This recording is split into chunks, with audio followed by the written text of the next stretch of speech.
এই যে good morning বন্ধুরা, কেমন আছেন সকলে? আমিও ভালো আছি, আশা করি আপনারা ভালো আছেন। সকাল সকাল ঘুম ভাঙতে চায় না, এখন বাজে 5:30। এই যে ওদের খাবারটা রাতে ভিজিয়ে রেখেছি, এখন এই খাবারটাকে ম্যাশ করব। মানে এমনি দিলে ওরা খেতে পারে না, এমনি ম্যাশ করবো।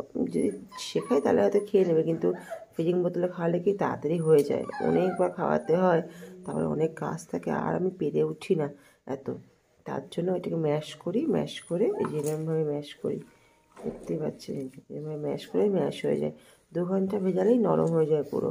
তারপরে এটাকে ফিডিং বোতলে দিয়ে তারপর খাওয়াবো।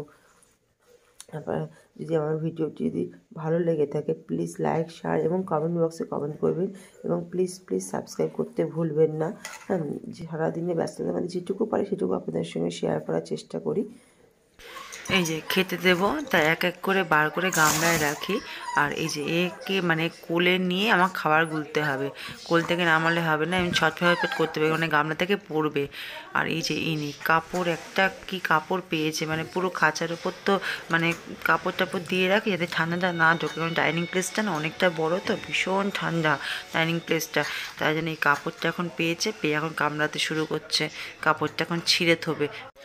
এই যে ঠান্ডার মধ্যে রাত্রেবেলা কী রান্না করব, তাই ভাবলাম খিচুড়ি রান্না করি। নর্মাল যে ঘরের চাল ডালে খিচুড়ি, আলু ভাজা করেছি, আর পেঁয়াজ দিয়ে ডিমের আমলেট করেছি। বেগুন ভাজবো ভাবলাম, তা বেগুনটা ভাজিনি। তা খিচুড়িটা সত্যি খুব স্বাদের হয়েছে, তার সঙ্গে পাঁপড় ভাজা, জমে গেল যে খাওয়া। সবই মানে একটু ভিডিওটা মানে মানে গন্ডগোল হয়ে যাচ্ছে, আগেরটা পরে আর পরেরটা আগে হয়ে যাচ্ছে। সারাদিনে এত ব্যস্ততার মাঝে না ঠিক করে ভিডিওটা আপলোড করতে পারছি না, তবু চেষ্টা করি করার। আর এদের তো বাইরে নিয়ে আসতে হয় রোদের মধ্যে একটুখানি, আমাদের পেছনটা প্রচণ্ডই রোদ, তা রোদে নিয়ে আসলে কি হয়, এদের রোদটা লাগে, এদের মানে শরীরটাও ভালো থাকে, কারণ সারাক্ষণ ঘরের মধ্যে থাকে তো ওই জন্য। এটা দেখতে পাচ্ছি কতটা দৌড় হচ্ছে আর কতটা স্বাস্থ্যবান, মানে সত্যি ভালো লাগছে দেখতে।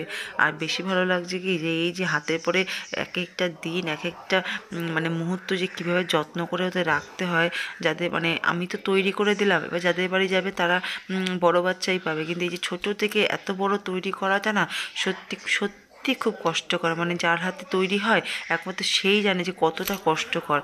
তা যাই হোক, মানে সারাদিনই এদের সঙ্গে কেটে যায়, সারাটা দিন আমার এদের সঙ্গে কাটে। এক একবার 2 ঘন্টা করে খাওয়াতে লাগে, মানে এক একবারে তাহলে 5 বার আমাকে খাওয়াতে হয়, তাহলে বোঝেন। তো যাই হোক, তবু আনন্দ লাগে যখন পিঠের মধ্যে নিয়ে ওদের দুধ তুলি, হাত পা টানি, তা কোলে নিই, মানে যেভাবে কোলে নিই না, ওরা পুরো আমার গলা পেঁচিয়ে জড়িয়ে থাকে। আর আমার মেয়ে তো ভীষণই ভালোবাসে, তাই যে যা পাবে তার তলায় ঢুকে থাকবে, আর কাপড় টাপড় যা পাবে তাই ছিঁড়তে থাকবে এটা নিয়ে। আর আমার সত্যি খুব ভালো লাগে, মানে এই ভালো লাগাটা না বলে বোঝানোর মতো না। যখন হাতে নিই না, মানে এত স্পঞ্জি, মানে চটকাতে ইচ্ছা করে, আর এরাও আরাম পায় সেরকম। আর শীতকাল তো গায়ের মধ্যে কোলের মধ্যে নিলে আরামই পায়, খুবই আনন্দ পায়। তা যাই হোক, ভিডিওটা আজকে এখানে এন্ড করছি। ভিডিওতে কিছু ভালো লেগে থাকে প্লিজ জানাবেন, আর যে কোনো ভুল হয়ে থাকে সেটাও জানাবেন। তাহলে ভালো থাকবেন, সুস্থ থাকবেন, আর অবশ্যই ভিডিওটি পুরোটা দেখতে থাকবেন। নমস্কার।